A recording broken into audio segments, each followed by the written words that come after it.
EEKtober, everybody. We are doing 31 days of scary movies, and today is day 30.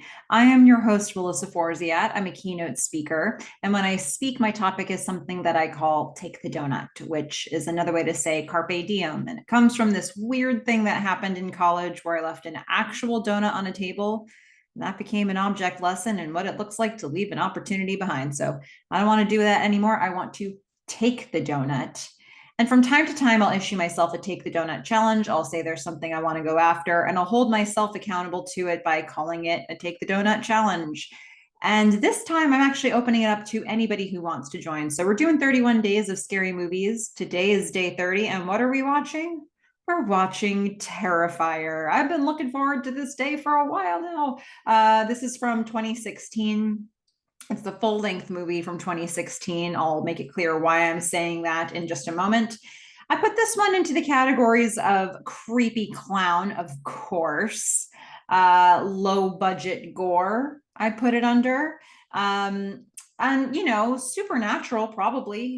It should probably be under that as well. But, a couple different places you could put this one. This was directed and written by Damien Leone, and it stars David Howard Thornton as Art the Clown, and Jenna Kennel as Tara, and Samantha Scafidi as Victoria, and Catherine Corcoran as Dawn, and a bunch of other people who meet terrible ends in this film. Now, in terms of how this thing all came about, so what other films are there in this series? Well, Art the Clown, it all started with a short film in 2008 called The Ninth Circle, and then a Terrifier short in 2011. And then there was a full-length film called All Hallows Eve that was created that I did not like it. It was like the worst of every trope. It was sort of an anthology all-in-one film. It was like the babysitter puts the kids to bed and gets a weird videotape and sees three different stories and weird things are happening. It was all the things that don't like that. It just didn't work for me. But what was clearly rising to the top through all of this was Art the Clown. And up until this point, somebody else had been playing Art the Clown, and then that person, I guess, retired, wasn't acting anymore. And so at the point they started with Terrifier 1, we got David Howard Thornton as Art the Clown, and the rest is history. Actually, the rest is current. It's pretty cool, I have to say. It's pretty cool to see an icon really developing as we're watching it right now. I've been alive for a number of iconic movies to come out in the horror genre, but I feel like my appreciation for the genre has also increased over time, and I've become more educated about the genre. And so to see Terrifier really claiming its place among some of the really popular franchises is kind of amazing, especially because I feel like these are like independent films at the core of them, they're like low budget films at their very heart. And so to see them becoming more popular, making lots of money, people talking about them, and very likely there's a lot of money being thrown now at the people making these films. And I do hope that they're keeping that spirit of the independent film behind it. I'm guessing that they have. So now we watched Terrifier for this one, the full-length film, but there's also a Terrifier 2, and this year, very recently, this month, in fact, Terrifier 3 came out. I haven't seen it yet. Don't spoil it for me, because I'm pretty excited about it. Why is this on my list, and why is this so late on my list? Because look, I'm towards the end of my EEKtober lineup is how I would line it up towards the end of watching films in an October, where I'm sort of saving the best for last. I would say I don't normally rewatch The Exorcist so late into the game, so that one kind of slipped in there because I felt like it deserved to be there, even though I don't like to watch it over and over again. But Terrifier, my goodness, I'm usually watching this around now or on Halloween. So why do I love this film so much? Okay, first of all, find a guy who loves what he does like Art the Clown does. Bet you can't. Art the Clown is happy to be alive or dead or whatever it is that he is. He just enjoys his work. Okay. I mean, look, we all want to find passion in what we do. We should follow Art's example. I mean, okay, maybe not, but it's so good. I mean, look, David Howard Thornton, who utters zero words and yet totally captures your attention. You feel everything that Art's feeling, even though you know Art's making all of it up and he feels nothing. He's sometimes so happy and he's sometimes so angry and sometimes he's thwarted and sometimes he's just slapping his knees. He's so like he's just big and he's I just get such delight from watching Art, even though he's horrific. Certainly wouldn't want to meet Art in real life, but would love to meet David Howard Thornton in real life. I'll tell you that. Yeah, I mean, just what a character. So incredible. For those of us who feel like we've seen just about everything in the horror genre, I feel like Art the Clown is something else. It's something different. And it's not so much like if I just bullet point it out on paper what Art the Clown does, you might say, oh, there are all these movies where you see that. But no, nothing is quite like Art the Clown and the way that David Howard Thornton plays him. So I'm just, it's so amazing to see that. It's so amazing to watch this growing in real time. I've been talking about Terrifier for years. And then I saw Terrifier 2 come out and I was like, oh, maybe people are really talking about this film. And now with Terrifier 3, I feel like the news about Terrifier 3 is everywhere. I feel like everywhere I go, I'm hearing, well, I'm seeing it a lot online, at least, a lot of people talking about it. Maybe it's because I'm in more horror circles, but I don't think so. I think, am I right in thinking that this is kind of everywhere now? I hope so, because I'm very impressed with the work. When I talk to people about what this film is, obviously, look, with any horror film, there's no horror film that everybody likes. There just isn't. I think there are ones that we can all recognize are probably like iconic and important films, but that doesn't mean everybody likes them. Because different people are scared by different subgenres, different people have appreciation for different subgenres, and that's just how it is. This particular film is for sure an acquired taste. And I'm here to tell you, I recognize that right from the very beginning. I don't just willy-nilly go out and recommend this film to anybody, okay? But when I do talk about this film, I tell people that yes, it's gore. Yes, it's torture, but it's also definitely fake. So on my EEKtober list, there are 2 films that I would say go into the gore category to some degree. One being this one being The Collector. And in both of those cases, I would say The Collector is it takes itself much more seriously. And it's intended to be more disturbing and dissonant. Terrifier is more comedy with the gore. And I would put both of them in different categories than something like Saw or Hostel, which for me, those feel like, I don't know, those feel like gore just to be the gore. And the other films, the ones that were on my list, I feel like there's something else happening in the movie, and the gore is a vehicle, it's a device. For me, watching Terrifier, I don't feel even at all that this is real. It's not intended to look real. They had this is Terrifier, the first one was probably a very low budget film. And so they were using practical effects, and they were trying to, like, they weren't trying to make it look accurate. They weren't trying to make it look like this was a serious thing. And Art's not treating it like it's a serious thing. For me, actually, the hardest thing to watch, if we're going to talk about gore, the hardest thing for me to watch is a medical drama. I don't like doing it because to me, that looks real. So I know to each their own, right? But I totally get that if you came to this film because you were like, I'm going to watch every single film on Melissa's EEKtober list, well, this one may or may not have been your cup of tea. And I think everybody who's a fan of Terrifier can acknowledge that it's an acquired taste, okay? But yes, I don't put this in the category of a Saw or a Hostel or even The Collector, to be honest with you. It's just a different, it's like really good B movie looking gore. But it's fun, okay?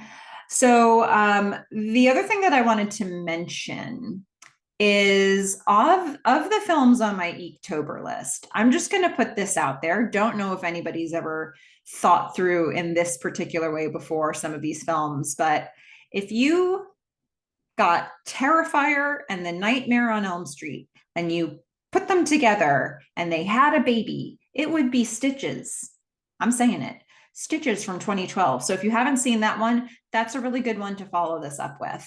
It's another creepy clown film, but the clown does talk, and really elaborate kills, gory in a different way than this film is gory. I think that if you watch those two films and then you see Stitches, you'll be like, yeah, I see where this all comes from, even though Stitches came before Terrifier. But now in my head, I feel like that's how I look at those three films. So, okay, let's get into some of the details, some of the scenes of this film. We start out with, for me, the soundtrack of this film feels like an 80s film, like an 80s horror film. It feels very synthesized, very tonal. They're not really going in with music that you recognize. It's really just like tonal, just emphasizing emotions more than giving you recognizable songs. We're going to see a TV that's playing, but it's got some static on, and then we're going to see an interview that's being broadcast. There's an interviewee, an interviewer who's interviewing somebody that we haven't seen yet. They're the sole survivor of the Miles County massacre from a year ago. And the woman's face it's all static. And so every time we get to her face at first, it's static and you can't quite see it. But we can sort of tell that her face it looks disfigured. When we get a closer look, she's got sort of one eye, one very sagging eye socket, like a lot of missing skin. She is explaining that she's having a hard time dealing with people who are people are afraid to look at her, and that's been hard for her. So she just self-isolates. And we get the interviewer is saying, well, what about the attacker, Art the Clown? It's very controversial. Art, we can see Art's shoes. He's walking over. And she says, the body disappeared from the county coroner's office. Nobody knows where it is. Woman's like, he's dead. I saw it happen. It's not an issue. Art is going to kick the TV because, okay, so we're then going to get Halloween-ish 80s music, and he's going to grab his gloves, and he's going to grab his mask, and he's going to start painting up his face. He's going to grab his tiny little cute little hat. He's going to grab an assortment of workshop tools. They're old and rusty. Every single thing in this film is disgusting. Just like the blood is black, the rust is brown. It's just nasty, every single thing. And Art doesn't need beautiful living conditions. He doesn't need 4-star, 5-star hotels. He's happy where he is. He's going to make his classic whip. This is a very inventive weapon that he has. But he's got a whole assortment of them, and he's going to throw them all in a trash bag, and he's going to take it out with him. Okay, I'm not going to lie to you. I'm supposed to be explaining this movie to you, but I really, I always get turned around when I think about the timeline here of the beginning and the ending of this film. So this person is supposed to be Vicky, right? So if we're saying it's been a year and Vicky's been out a year now, and she's doing this interview, Okay, here's where it comes. There are a couple places this comes apart for me. Because at the end of the film, we're going to see that Vicky is this survivor when she's being wheeled out of the hospital. So it's been a year at the start of the interview. In a moment, we're going to see makeup on the interviewer's, like on her table. And then when we get into the action of the film, we're going to see makeup in the warehouse. Am I meant to not be conflating that? Because for me, that makes it a very circular time loop that's happening here, which doesn't really work. Now, it looks like art goes from watching this into the action of the film, but I guess that's not what's happening here, right? We're seeing the opening and then we're seeing art go to kill some other people a year from the action that happens in this film. That's the way that it makes sense to me. But the makeup makes it feel like this is a touchstone. So this woman has makeup. This is her makeup, but it ends up in the warehouse with the woman's stuff, the woman with the baby Emily. So maybe I'm turning myself around way too much. Maybe I should not be fixating on the makeup, but the fact that they show us the makeup twice makes me feel like I should be paying attention to it, and there's a reason they have it there. So somebody help me unwind from the mess that I just put myself into. But okay, now we'll get into the plot itself. So he's going to walk out with his trash bag, and then we're going to see the interviewer. She's got flowers on her table. She's got the makeup. She's on the phone, and she is just she's really judgmental of the person she just interviewed. She's like, I thought she was going to attack me. Imagine what she looks like sitting 2 feet away from you. Like I was practically gagging sometimes. She says to this person, her significant other, if I ever look like that, promise you'll put me out of my misery. But she is expecting big ratings. Like this should be a ratings juggernaut, this episode she just did. But she hears a noise as she's talking. Seems like it's maybe coming from the clothing rack. So she's making light of the whole of the person she interviewed. And she gets another call. She hangs up, but there's nobody there. But she is still hearing a noise. So she's going to get up and she's going to inspect the clothing rack. And just when you're thinking there's going to be somebody maybe behind it, nope, there's nothing there. She closes the rack back up. She turns around, and the person she just interviewed with the disfigured face pops out behind her and inflicts the same injuries on the interviewee, on the interviewer that she has herself. So she's putting her fingers in this woman's eyes. She's poking them out. She's disfiguring her face now. And we're going to see, the camera's going to show us a sign or a quote, a phrase that's over her mirror. The end is just a new beginning. Which again, with the fact that it feels very circular to me in the beginning, and I can't quite figure out what the timeline is kind of perfect with that quote. This woman's gasping for air. She's very injured, but now her face kind of matches the person she just interviewed, and the victim laughs. And then we get Terrifier on the screen, which is, it's so interesting, right? Because we're meant to, Art the Clown is meant to be our bad guy, but we start with this other person doing a kill. You know, it's strange because what's that relationship? Why are we tracking this person for a moment? And I feel like that sets us up for the future, especially now that we're 3 films into the franchise. All right, so we're going to meet some new characters. It's Halloween night. There's some girls who are drunk and they're laughing. We've got Dawn, we've got Tara. They're wearing sexy Halloween costumes.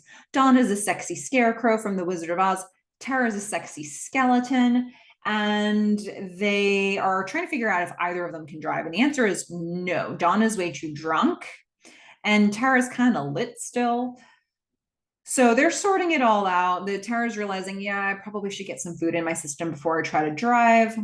But as they're figuring all these things out, Art the Clown starts walking through the scene with his trash bag. and he's walking real slow, and he sees them, and he kind of likes what he sees. And he just stops and stares at Tara. And he locks in on Tara, which would terrify me. I'll tell you that much. In fact, a similar thing did happen to me once, not with Art the Clown, but with another man. And I had to do a great deal to evade this person. And this happened while I was living in Seattle. And I was literally like walking through Pioneer Square to trying to find a bus stop that I could put myself around a ton of people so I could get somebody to call the cops for me. So I'm here to tell you that while I don't think I would survive a horror movie, I know that I didn't do what these two people did. I have evidence of that at the very least. So anyway, enough about my story. So, okay, Art's locked in on Tara. And Tara's disturbed by that. So Dawn's like, oh, this guy, he's fine. She kind of catcalls to Art. She's like, hey, you. He disappears. Okay, enough of that. Not worried. We're going to go to the pizza place because they do need to get a little food in their systems before either of them drive anywhere. Tara's cell battery is dead. So that's going to be important because she's only going to be able to use Dawn's phone or any other phone she can find in this film. They're waiting for food. Tara is going to get in if you only had a brain joke, we need that one. Art is going to enter the pizza place. So he knows he's been tailing them. He knows what's happening. What's he been doing in the meantime, though, you might ask? He is still locked in on Tara. He's making eye contact. They're sitting at a table on one side. He picks the table, like catty corner right on the other side over the aisle, and he just throws his trash bag in, sits down, and stares at Tara and doesn't stop. The worker is on the phone. He's like, I'll be right with you, man. He's on the phone. He's like, you gotta see the shape of this fucking guy that just walked in. I love that guy's line. So well delivered. Feels, perfect. So Art is now going to stare very seriously at Tara. And then he's going to smile real big. And she's super uncomfortable by this. And then he's going to look very demure. And then he's going to look sad. And then he's going to look hysterical. We're just watching all of this. He says no words, but it's so wacky and so off-putting. And you don't know whether to laugh or to scream or to run away from your TV. Tara knows for sure she wants to leave. I mean, this is horrible. She just wants to get the food to go. He gets serious again. He's just so locked in. Dawn's like, what, this guy? It's fine. She goes over, she takes a picture with him. She's trying to get his attention to take this picture with her, and he won't stop looking at Tara. She picks up his little hat and she snaps it against his head. And that kind of gets him. And he's like, I mean, it is the cutest little hat, though. I mean, it's way too small for his head. It makes me crack up. Like when I look at the details of all of Art, I think there's so much to take in, and it's such a vibe. And then I get to his hat. And the hat is a completely different vibe from the rest of him. And that's why it's so amazing. I just can't even think about it without cracking up. Okay. So she snaps the hat on his head. He does look at her for a second. And then she's going to take some photos with Art. And she's going to commemorate this moment and it's going to be evidence, but I mean, what are they going to do with that? So she comes back over to Tara. Tara's like, what is wrong with you? John says, what, did you think he was going to hack me up into little pieces or something? Put a pin in that, Dawn. Okay. He'll hack you into two. All right. So Dawn has got the picture now. The worker's going to try to take Art's order, but Art is still staring at Tara. He cannot stop. He will not stop. And the guy's like, what do you want? What do you want? What do you want? And finally, he just walks away, never got Art's order. He was ignored the whole time. Dawn's like, you got 8 likes on your photo. Well, that's good. So Art is going to grab a quarter from the table. And frankly, it's amazing he even noticed there was another table in the room or a quarter on it, because he does not appear to be a man who checks his exits. He has just been staring at Tara. So he grabs a quarter. He's going to go over to a gumball machine. Is that what we call them, even if they don't have gumballs in them? That's what I think of when I see them. And he's going to put some money in. He's going to buy her a ring. He's going to steal her a ring with the tip money for the waiters. Don't do things like this. Tip your waiter. Don't steal their tip money. But he has worse offenses in this film. I get that. So he is going to buy her a ring, and he's going to come over to the table, and he's going to kneel down and propose to her, and he's going to put the actual ring on her finger. And she's like, I honestly am unclear how they're still sitting there. I just don't get it. I just don't understand. They could have left. And there's almost definitely a back door too. Let's be honest. So anyway, but they're still here. So he is going to put the ring on her finger, and then he's going to tip his little hat, and he's going to go to the bathroom. He's going to saunter off, now engaged.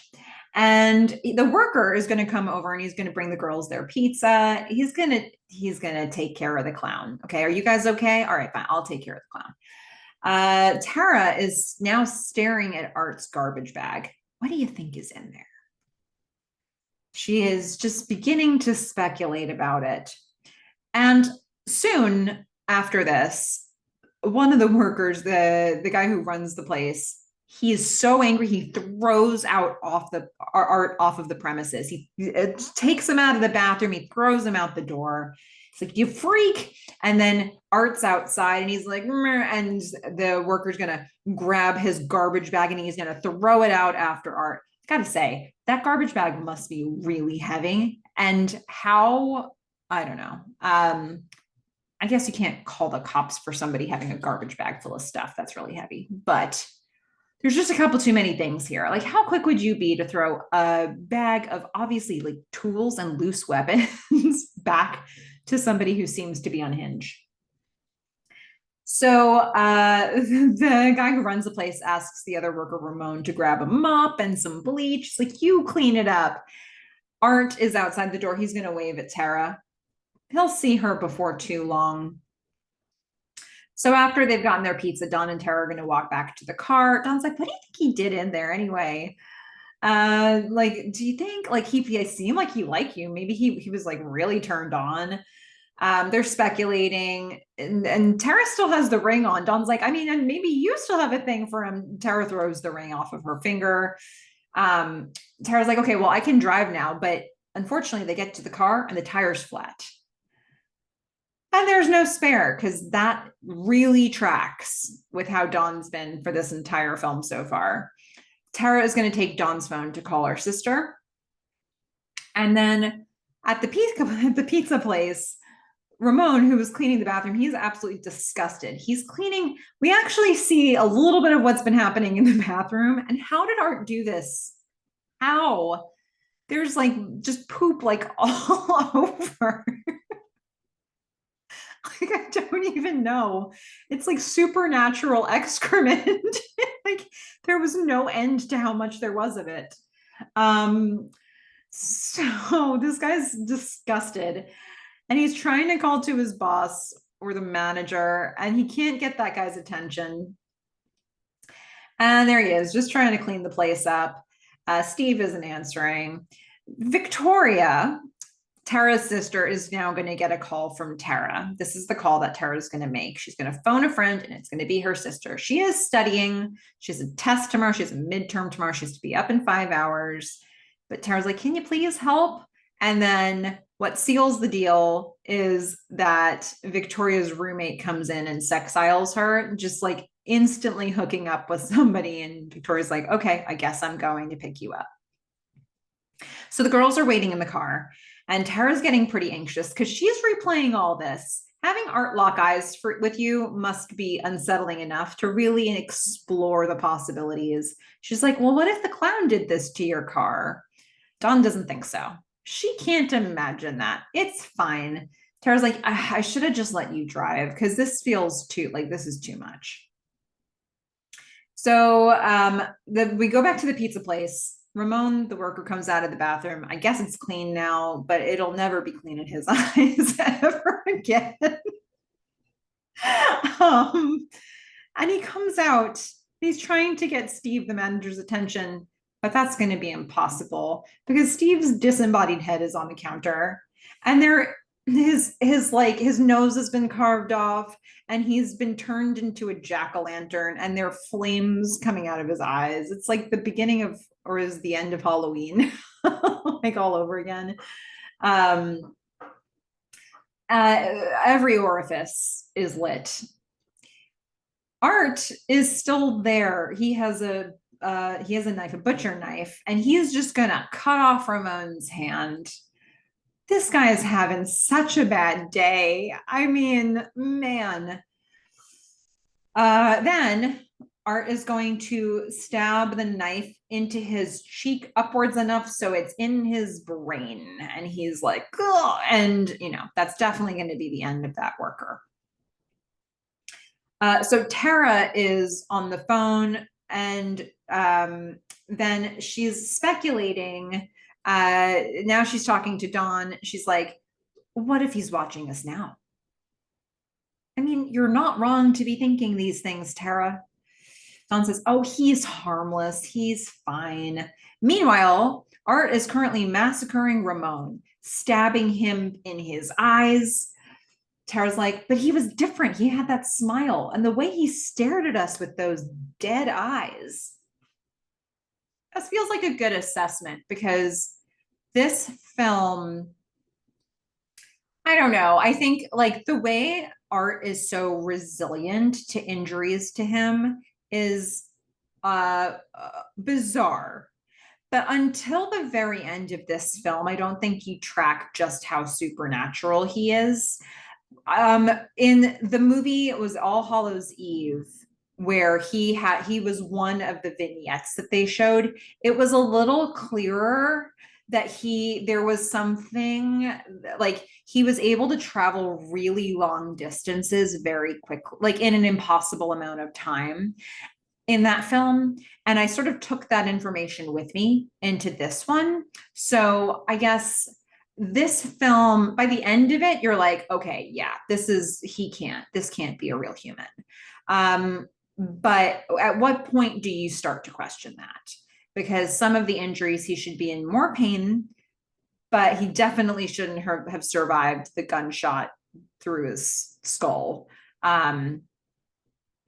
So at what point do you really start to go, oh, not human? But having said all of that, Art is, she's thinking about his dead eyes. Meanwhile, he's stabbing Ramon's now dead eyes. Tara's like, but really, what was in the bag? Dawn says, you know what? He's gone. Just stop. Just stop. Not worth thinking about. And then we're going to see how much Art is enjoying his art project. You gotta love your work, Okay, Tara kind of has to go to the bathroom, but there they are sitting in a car waiting for her sister. And so they're just at that very moment, there's a building across the street. It's sort of like an abandoned warehouse building. And a man comes out of it in a onesie. He looks like some sort of a janitor. Turns out he's an exterminator. His name's Mike. And he's going out to smoke. Tara's like, perfect. She runs up to him and asks to use the bathroom. He's like, I shouldn't let you in here. But then he does. He lets her in. Dawn is like, this guy looks even weirder than the clown. Oh, okay. Dawn, your assessments are off. You never have good instincts. Okay, the guy's gonna let Tara into the building. We find out he's an exterminator, and her timing is good because he was just about to get down to business and start spraying things. What is he spraying, and who hired him? Because what is it like? No, it feels like nobody has ever been in this building ever. like that is supposed to own it. It's just squatters. That's what's happening here. So he's, make sure she's all sorted. She says, okay, I'm okay to get out on my own. The bathroom is disgusting, but it's like home for Art. Dawn is in the car. She's listening to the radio. She's trying on her scarecrow hat and looking at her pictures. She's taking pictures of herself in her hat. We're going to get a commercial for Craven's Halloween Superstore, which I assume is a nod to Wes Craven, who did A Nightmare on Elm Street. He did Scream.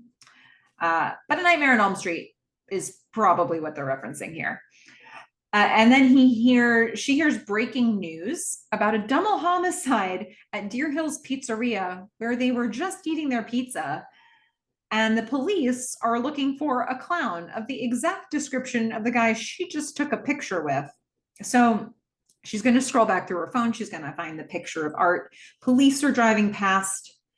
And then the car door opens. She figures it's Tara, but doesn't look first. And she starts talking to Tara, but oh no, it's Art.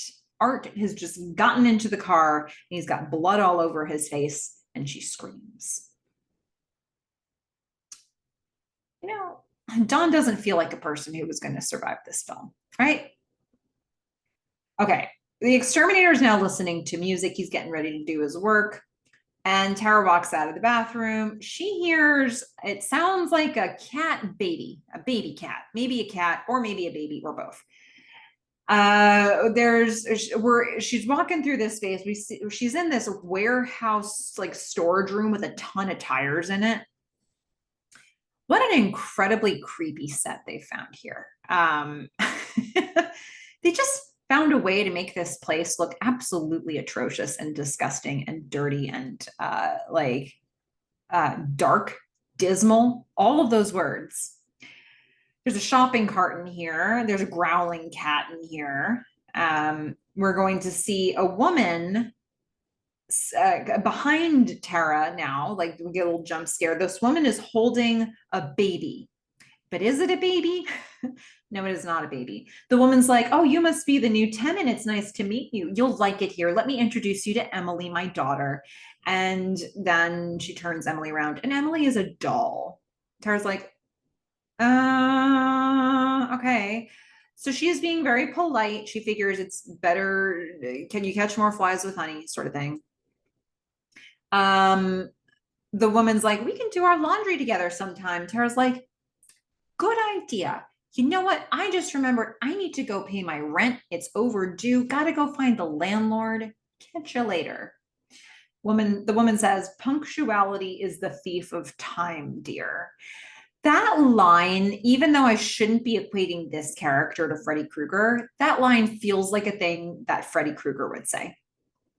But since Art the Clown can't speak, we get a line like that from another character. Tara is going to leave the room. She's going to try to go out the main door, but unfortunately, Art's standing in front of it now. And this is definitely bad. This can't be a coincidence. This is for sure a bad thing.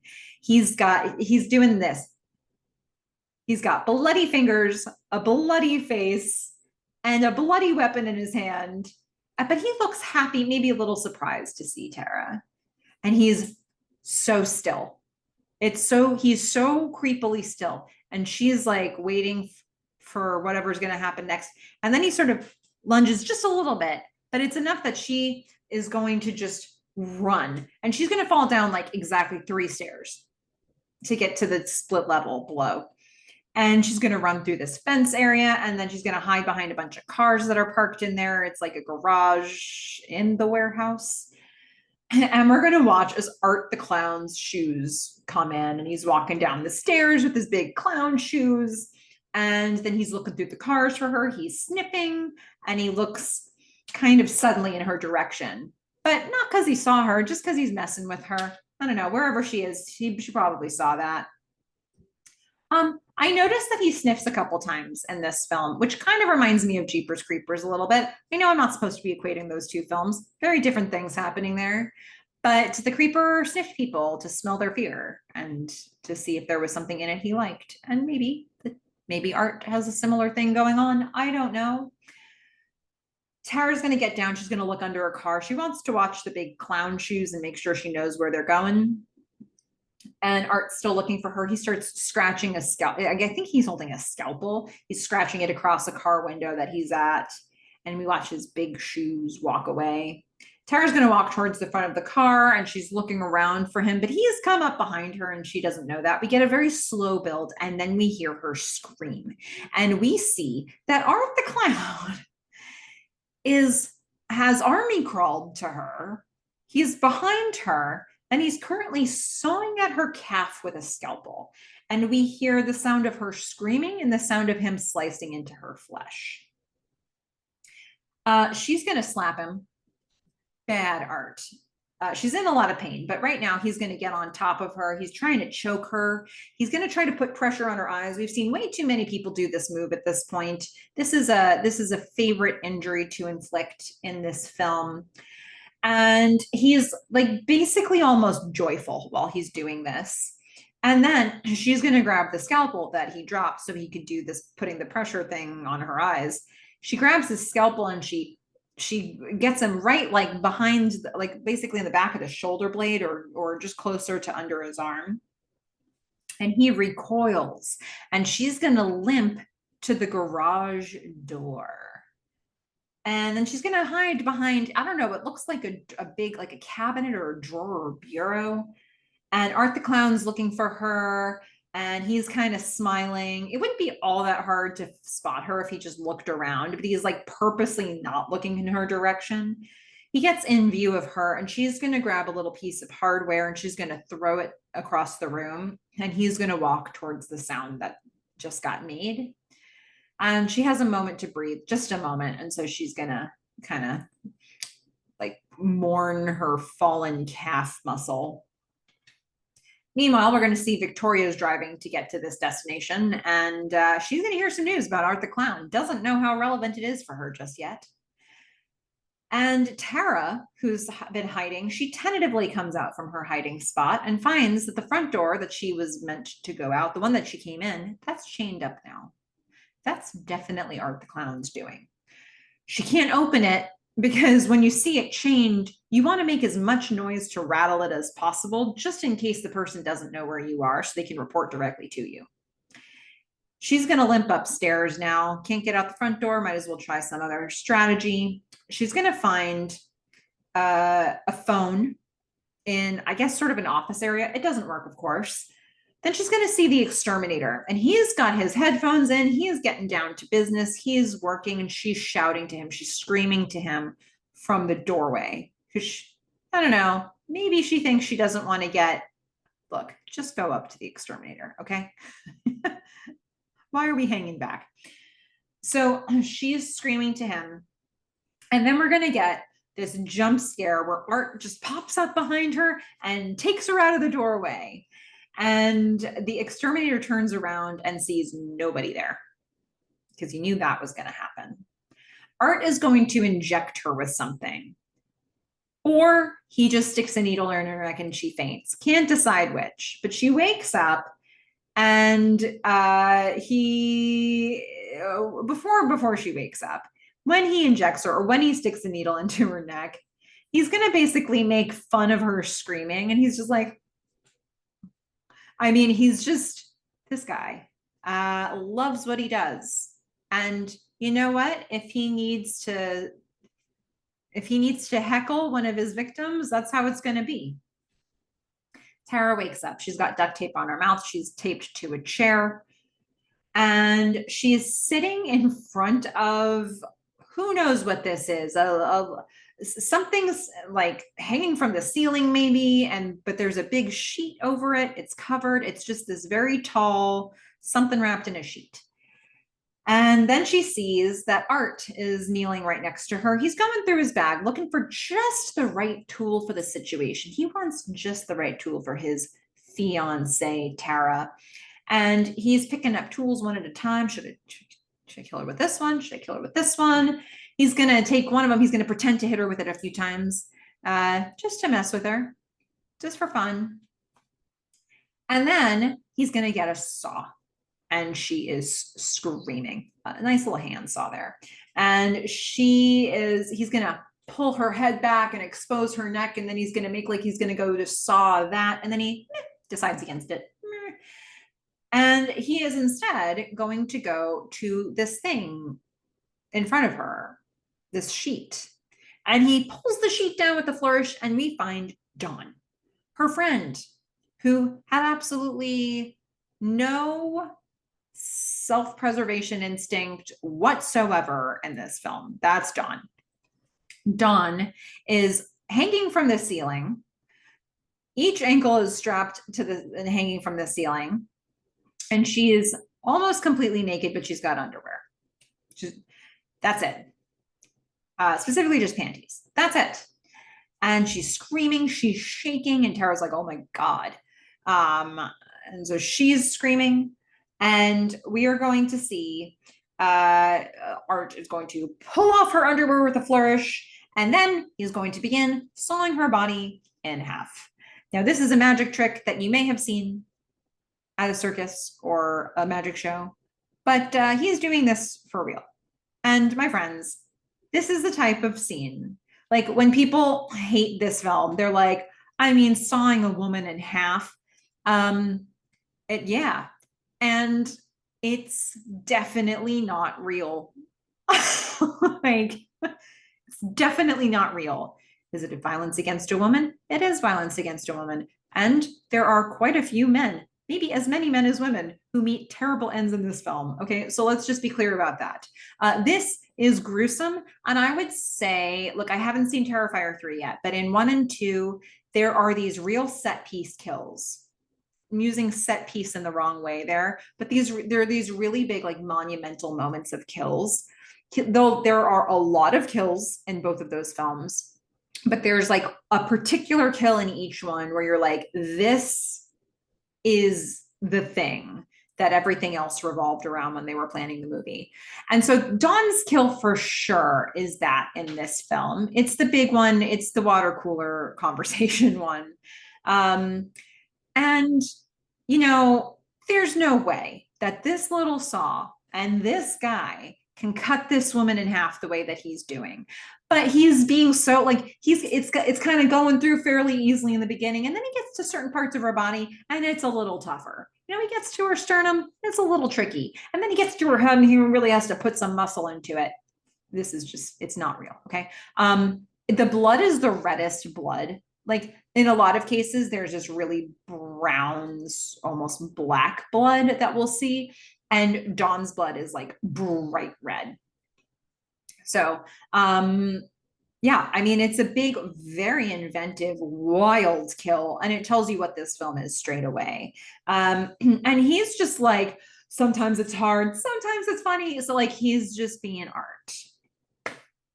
So we are going to see now that, I mean, Dawn, this is it. There's no way to come back from this. Tara, meanwhile, has had enough time, just enough time while Art sawed through an entire body to free herself. She's going to knock Art down. She's going to stab him and she's going to run. She's becoming a little bit of a nuisance, this Beyonce. Victoria's still driving. She passes another building. She's on the way. Okay. She's coming. We can't forget about her. Tara's going to hide. Art comes in with a knife. He is very sort of expectantly walking to her because she's next. And then we're going to see a camera sneaking up behind Art as if it's a point of view of somebody. And then we find Tara is actually behind him. Good on Tara for sneaking up on Art. She's going to beat him with a 2x4. He's going to drop the knife. She's going to keep wailing at him. He's going to double over in pain. And she whacks his face with the 2x4 and he's bleeding and she's yelling at him, get up, because she thinks she's maybe winning this battle. And he's struggling to get up. He's struggling. Oh, it's so hard. He's in so much pain. And then she starts to approach him and he just shoots her. He has a gun. Not only does he have a gun, he's fine. He's not in pain at all. So I think if this is your first watch of the film and you don't know anything about Terrifier, I'm assuming right about now you're thinking, okay, he can't be real, right? He can't be human. Like he's not feeling pain. Because he was really faking it for that whole time. So yeah, he's totally fine now. He shoots her in the leg. And we are going to see, we're looking around the warehouse now. We're going to see the makeup. We're going to see the candles. From what, I don't know. Is this just stuff that the woman with baby doll Emily has been gathering? Or is this meant to connect us back to the interviewer from the beginning? Not sure. We see a cat.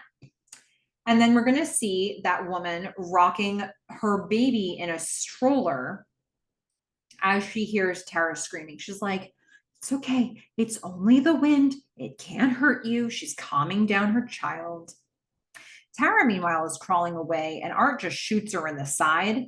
She screams, and then he shoots her in the face, like in the cheek. And then we're going to go back to the woman. She's like, well, I guess the new neighbors weren't such a good idea after all. And she's rocking the baby, and we're getting a lullaby. Again, you know, if you think about I'm assuming there's a connection here between A Nightmare on Elm Street and this film, or a deep appreciation for it, but Art does not speak. So, I mean, a big thing about Freddy Krueger is that he gives these, like, he talks trash, and he gives these one-liners, and he's like, you know, he's sarcastic, and he's cruel, and he's mean, and he's funny. And he can't do that with Art, but I guess we're doing that through this woman. All right, so Tara's wheezing because unfortunately she's actually still alive. She survived the bullet to the cheek.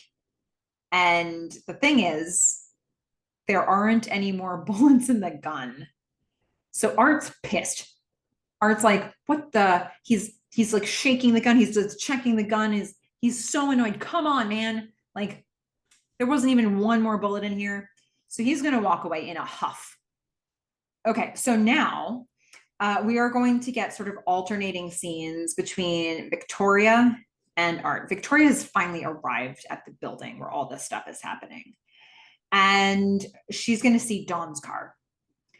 Art, meanwhile, has found his trash bag, his stash of weapons, and he is going to look for some bullets while Victoria is knocking on the front door. She's going to try calling, her sister's going to try calling Dawn. Her sister's phone is dead. So she's going to try to call Dawn. And Art, as he's getting the bullets, hears Dawn's phone ring. So he's going to text back to Victoria because she's like, where are you? He is going to text back, Tara is sick, come around back.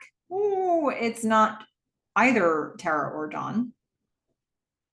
Art smiles. Yet another person has fallen into his trap. So he is going to walk over to Dawn. He's got the bullets, he's got his gun. And while he's in the room with Dawn, he's going to walk over to her. He's going to take a picture with her phone. That's right. Let that be a lesson to you, Dawn. What shade he is throwing. Yep. And, you know, how many likes is she going to get for this photo? He might be wondering. He's going to go to Tara, and he's going to just be very efficient because he's got another person that he can potentially kill now coming in.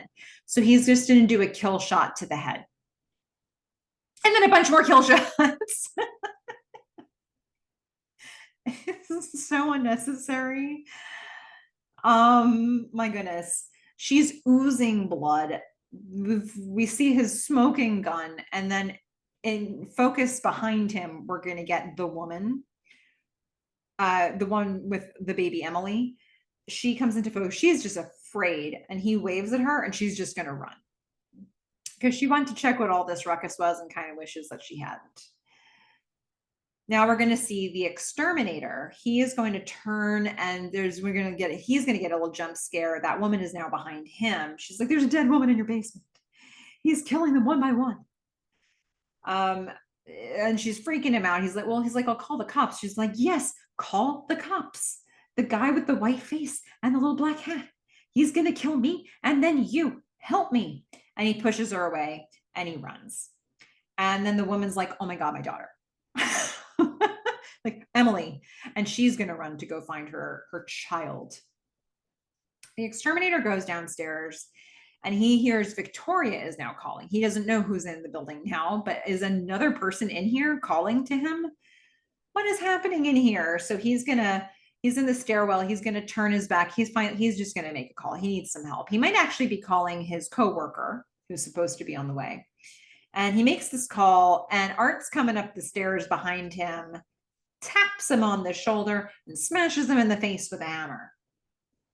And the person that he was supposed to be talking to, they're on the phone, and the phone is on the floor. And so Art is going to grab the hammer, and he's going to smash the phone a lot of times. So many times.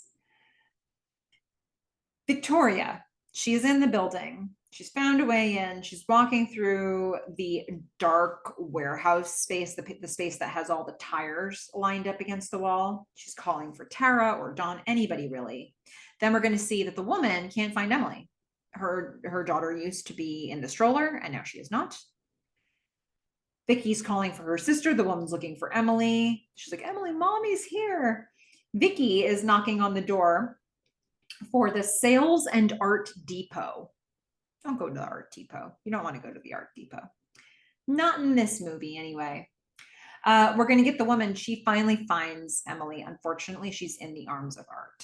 Art the clown is playing with baby doll Emily. And the woman's like, don't hurt my little girl. He shushes her. And we hear like a screeching sound with the sound design. And then she approaches him. She says, you're frightening her. It's okay, Emily. Mommy's here. Art is actually being very tender with Emily. He's not trying to hurt her. And she's not alive. There's nothing to hurt. He knows that. The woman says, is there kindness in you somewhere in your heart? Have you ever felt a mother's touch? Art looks at her. And she says, can you show no mercy? She's all I have in this world. Spare her. The woman is going to touch Art's face very tenderly. And he smiles and he's feeling soothed, and he's going to suck his thumb and she's going to cradle him. And that is going to be like the last we see of this woman, because she asked for him to not hurt Emily, but she said nothing about herself. She sacrificed herself for a doll, my friends. Okay, so we're going to get a car driving up to the back of the building because there is, in fact, another person who needs to come to this location. Why? I don't know. There's a keep out sign on the garage door, or the big, they're not really garage doors, they're big like barn doors. And the keep out sign seems to be written in blood, which should deter a person, but you know. So the worker who's supposed to be working with Mike the exterminator, he goes up to the door. It is locked. He's leaving a message for Mike. He's getting no answer. So he's going to be frustrated. Vicky is inside. She's walking into another room. She's calling for her sister, and then she makes a phone call and she hears Dawn's phone ring. And Vicky is getting pretty annoyed by this prank. She walks into the next room and she's going to see Dawn's body hanging. Does she definitely know it's Dawn? I don't know, but she knows for sure somebody is dead, and it is gruesome. And is the body moving? Just before the camera pulls away, it looks like Dawn's moving a little bit, which, wow, not possible. Anyway, Vicky's running. She gets to a no exit sign. She's going to call down to a cellar. Maybe Tara's down there, but hey, even though she's not responding, I'm just going to walk down into a creepy cellar, she thinks. So she goes down the cellar. She's lighting her way with her phone, and she finds Tara struggling. Bloody, struggling on the floor, trying to pull herself up. And Vicky goes to her. She tries to make a call, and then we're going to hear the woman's voice. She goes, Emily, help me. And the woman is reaching out to her, and we're going to see the woman who had been, tenderly stroking Art's face and cradling him. She is now lying face up on the ground, reaching out to Vicky, but she's been scalped. And her chest skin, her chest has been removed. She's been, I don't know what you call that, flayed? Not sure. So this is, of course, another really alarming thing. And Art is now going to sit up because he was pretending to be Tara. He's wearing a wig of the woman's scalp and hair. And Vicky's going to run as this woman just the life drains out of her. So now Art is going to come upstairs after Vicky very slowly, and he's really feeling himself. He's got the woman's hair and her chest, and he is otherwise naked except he's wearing his clown shoes. It's so crazy. Who thinks of these things? It's not even possible. And he's walking like he's in high heels and he doesn't know how to walk in them. And he's like flipping his hair back and he's really feeling the experience of feeling a woman's body. I mean, my goodness, try it on for size, Art. So Vicky is running upstairs. She's trying to open a window. She can't. She hides in a cabinet. We're going to get Art. He's just going to continue to walk. He's just gesturing and throwing back his hair, her hair, whoever's hair it is now. And he's like, where could Vicky be? He's not speaking, but that's what I think Art's saying. And then he's going to notice that there's a cabinet. He's up in the room now where Vicky is, and he sees a big cabinet. And chances are that's probably where she is. And she's hiding and she's looking out like a keyhole, and she can see him. And I guess he can see her, or he just knows she's there. And it feels very, I don't know if Black Christmas is quite the right reference for this, but the sort of the eye through the key, like her looking through the keyhole and then her seeing his face through the keyhole just reminded me of that film.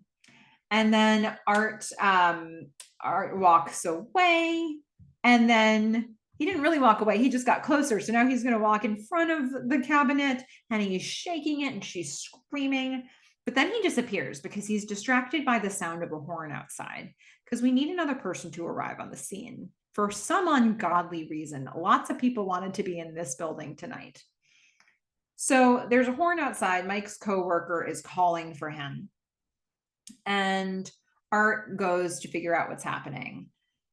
The guy gets in the truck. He's going to leave because he's been trying to reach Mike all this time and he's been getting ignored. And just when he's going to go leave, he's like, I didn't check under the mat. There's probably a spare key, isn't there? And he checks under the mat and there is. So unfortunate that he came back into this building. Meanwhile, Vicky's still hiding in the cabinet. She doesn't really want to come out. And the second exterminator is calling to Mike. He enters the building and he's going to see a trail of bloody footsteps. That should be another clue. Don't proceed. A mop falls and scares him, gives him a little jump scare relating to janitorial supplies. He is going to step back on Emily, the doll. Uh-oh. He picks her up and she's a little bloody. So many things to be worried about here. Why are you still in this building right now? Art comes up behind him. I don't know what the first tool is. Is it a screwdriver? He stabs him directly through the head to hold it in place. And then he starts sawing, or like he has a knife and he's sawing his throat. And blood's gushing everywhere. And then he beheads him. He actually, first, he gets a flip top head situation. Does anybody here remember from, was it the 80s or the early 90s, Reach toothbrush, the Reach toothbrush brand? They did the whole flip top head commercials. They'd have like a guy, like a stick figure guy who was drawn and he had a flip top head. And it was like, do you want to have a flip top head to brush your teeth? No, you want Reach. You want a good toothbrush that can get all the way in the back. So I see this and I can't stop thinking about the Reach commercials. I don't know if anybody else has had that experience. But yeah, so he's flipping back his head and then he just removes it. And then he holds it up and he looks at it at eye level and then he puts the head on the ground. He pulls the screwdriver out of it and then he just kicks the head.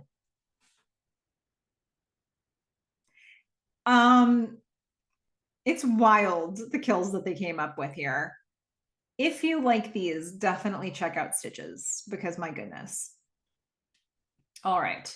So we're going to get like another sound, maybe a bell ringing, and then Vicky's going to come out of the closet or cabinet that she's in.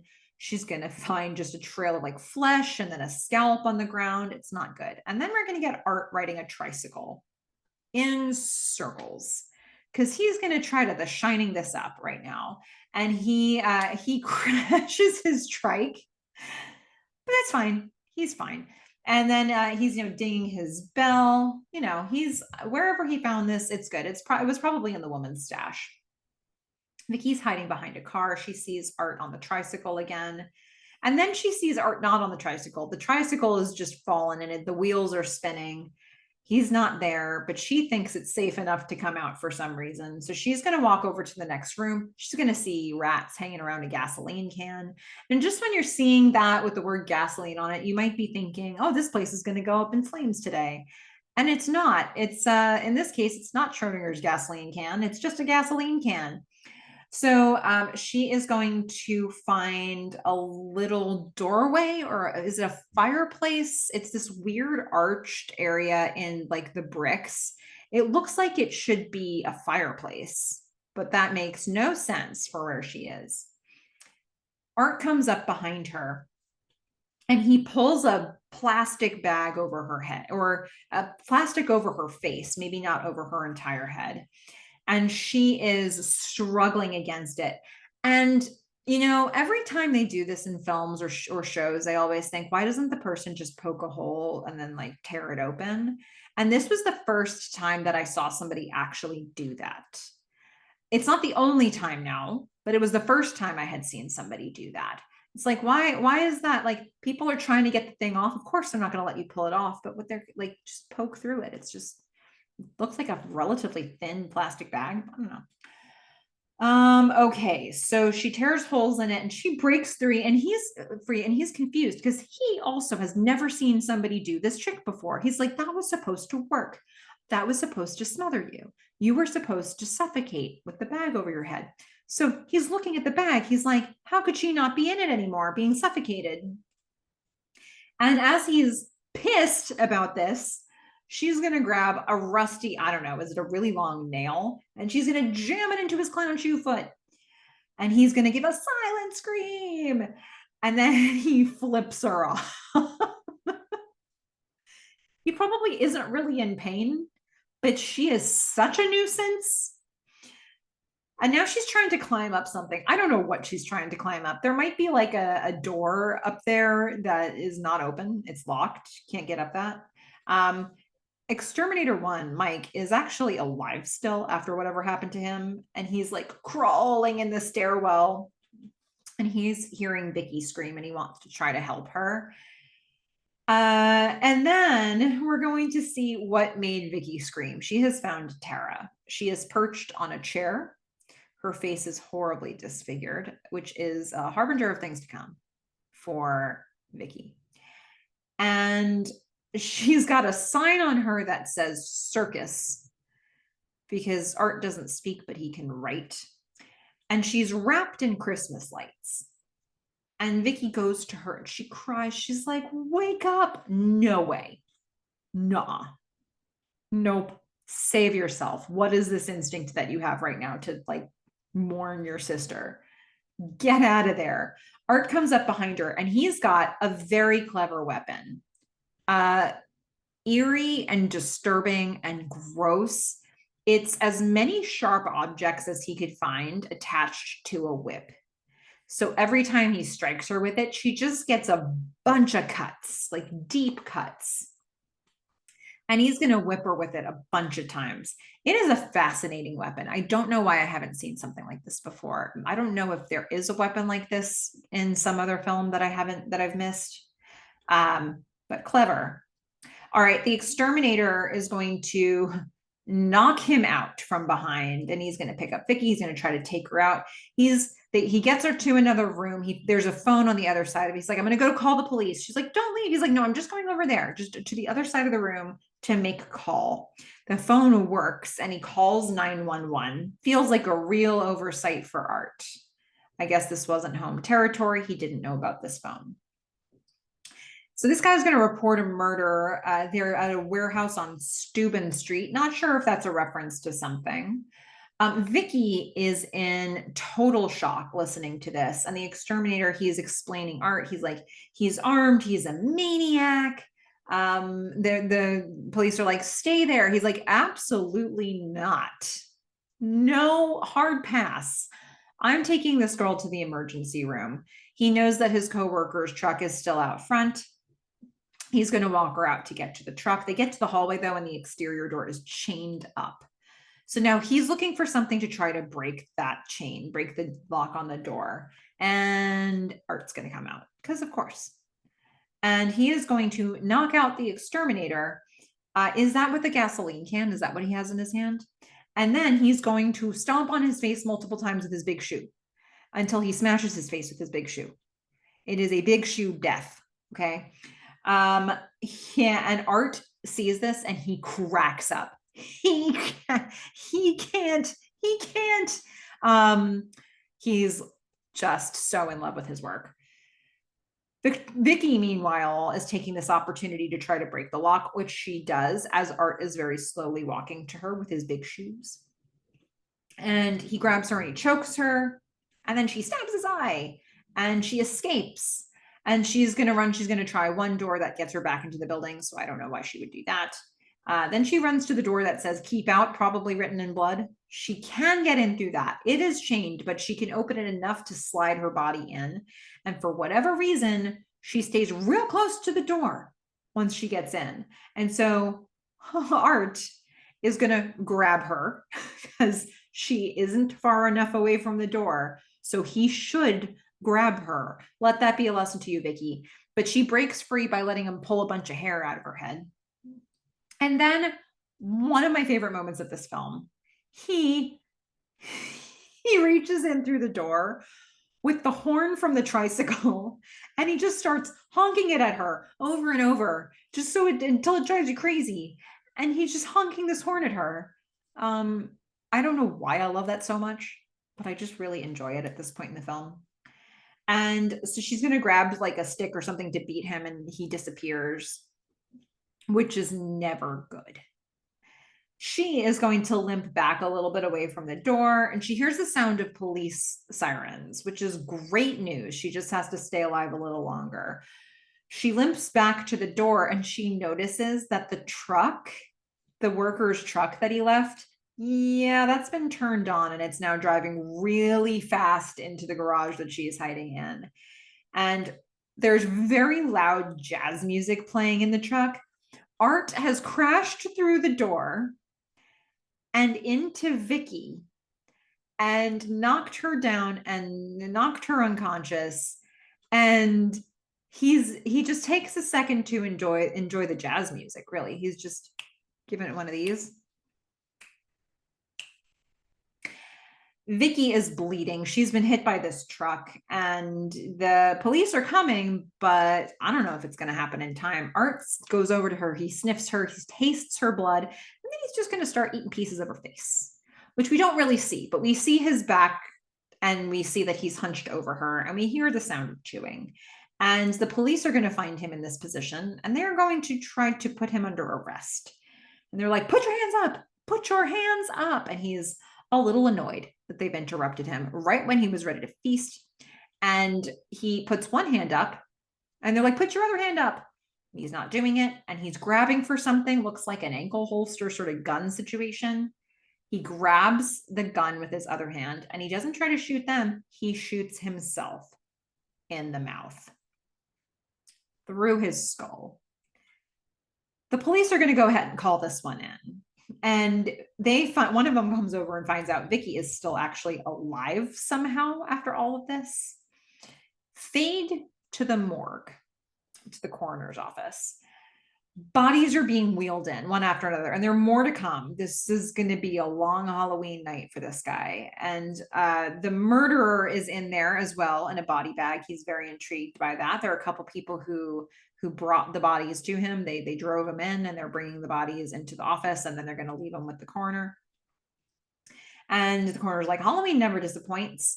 And he's going to put in his food order. He'd like some croissants and some coffee so that he can start attending to these bodies. And the workers are like, "What? How do you do this?" And he says, "Once you've seen an 8-month-old microwave to death, everything else is just old hat." And the workers are just grossed out. In these moments, there's very like B movie acting happening here, and it's not at all a problem for me because this film is wacky. The coroner is going to check Mike's face. The coroner is going to check Mike's face, what is left of it after it was stomped on. And he's like, I want to see this murderer. So he goes and he opens the body bag, and we're going to see Art's got one eye just staring right at him. He appears to be dead. There's a light. The lights start flickering now, and the phone rings. And we hear the woman say, "You're really going to like it here." And then, I mean, this is bizarre, right? And then the lights normalize. And the coroner turns back to Art, and Art strangles him. And we zoom out of the room into the hallway. Art is very much alive. Or was he ever? Is he undead?